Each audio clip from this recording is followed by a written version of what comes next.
co-host here, Rorito. Hi, everybody. What's going on? We are live for episode 1 of Against the Grain, the Montreal Screwjob. This is an incredible start of a new era with a podcast with TROISE. Oh, absolutely. We got Rorito in the house, and the co-host tonight. We're going to have a great time. We're going to deep dive into the Montreal Screwjob.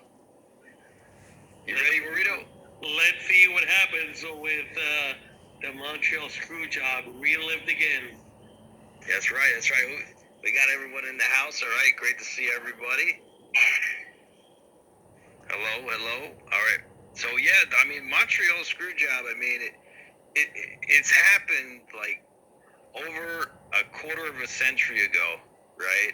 And or just about a quarter of a century ago, and it's still talked about today as it was back then. Because there's just so much controversy, and so Rorito, what can you shine any light on this? Like, what do you think about the Montreal Screwjob? I obviously think it was Brett's fault. So Brett screwed Brett. No, I think Brett definitely screwed himself and the company. He just was an egotistical jerk about it. Really? How do you feel about that? Well, I gotta be honest, I feel like Brett, he deserved better, and I really don't think that Brett screwed Brett. I think that Brett deserved to leave on top, leave the way a champion should have left, and I really feel like they should have did better by Brett. So I don't think Sean should have played in this scheme to screw Brett. I think he should have remembered he was one of the boys at one time and looked out for each other. But I guess he looked out for number one. And Let's be realistic. Let's be realistic. Sean knew Brett's time was up in the company. Brett outshined him the whole entire time while he was in WWF at the time. But come on, Matt, think about this. How can you be siding with a guy like the Excellence of Execution when Shawn Michaels had actually lost to Brett in a WWF first ladder match in Wrestling Challenge taping in July 21st of 1992.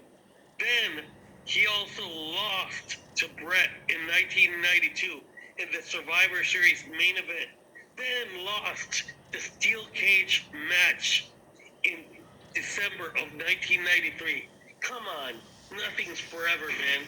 Heroes are meant to be the good guys, and also they're supposed to be passing the torch when they need to.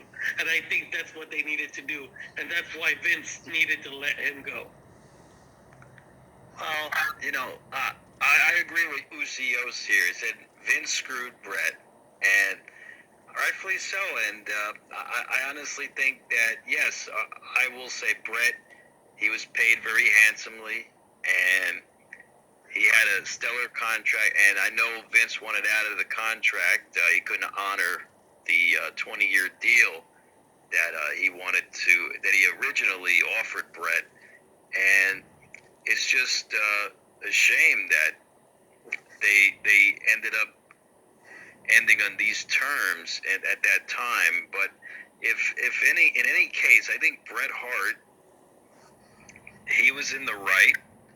He didn't want to lose, and his hometown of Canada, in his own country, he's a Canadian hero.